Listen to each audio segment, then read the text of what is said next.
ఆత్మీయ జీవితం ఏంటో చెప్పండి? ప్రయాణం. రైట్? ఈ ప్రయాణంలో మనం ముందుకు వెళ్తున్నప్పుడు ఖచ్చితంగా సమస్యలు ఉంటాయి, ఖచ్చితంగా శోధనలు ఉంటాయి. అదే సమయంలో దేవుడు కూడా మనల్ని పరీక్షిస్తాడు.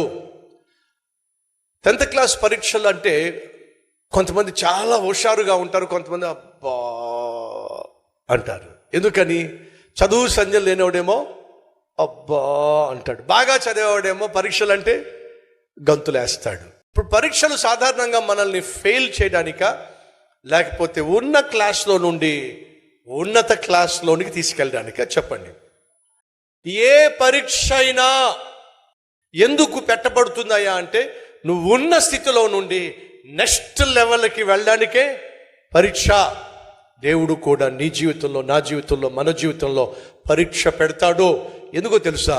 నువ్వు ఉన్న స్థితిలో నుండి ఉన్నత స్థితికి వెళ్ళాలి అనే ఉద్దేశంతోనే దేవుడు పరీక్షలు పెడతాడు. ఆ పరీక్ష ఏ రూపంలోనైనా రావచ్చు.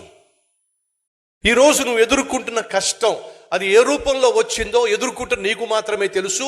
ఎదుర్కొంటున్న ఆ కష్టం ఉన్న స్థితిలో నుండి ఉన్నత స్థితికి తీసుకుని వెళ్ళడానికే దేవుడు ఒకవేళ అనుమతించాడేమో. ఒకసారి ఆలోచించు.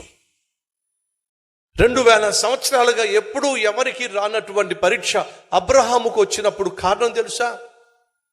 మళ్ళా చెప్తున్నా, మనుషులకున్న రోగాలను నయం చేసేటటువంటి మందులు ఏమైతే ఉన్నాయో ఆ మందులన్నీ కూడా టెస్ట్ పాస్ అయ్యి వచ్చినాయి. తెలుసా మీకు?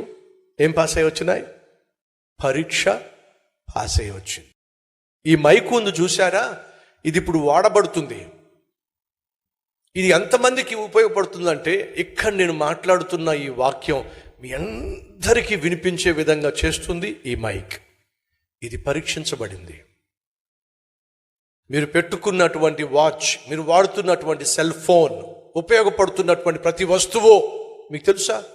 తయారు చేస్తున్న కంపెనీలో అది మొదటిగా పరీక్షించబడింది. పరీక్షించబడితేనే 10 మందికి ఉపయోగపడుతుంది. దేవుడు నిన్ను నన్ను 10 మందికి ఆశీర్వాదంగా మలచాలి అని ఆశపడుతున్నాడు.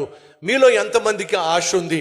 నేను 10 మందికి దీవెనకరంగా ఉండాలే ఆశపడుతున్నాను అన్నవారు ఉంటే ఒకసారి చేయి చూపించండి.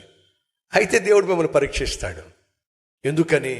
మనం పరీక్షలో పాస్ కాకుండా 10 మందికి ఆశీర్వాదకరంగా మలచబడడం సాధ్యము కాదు.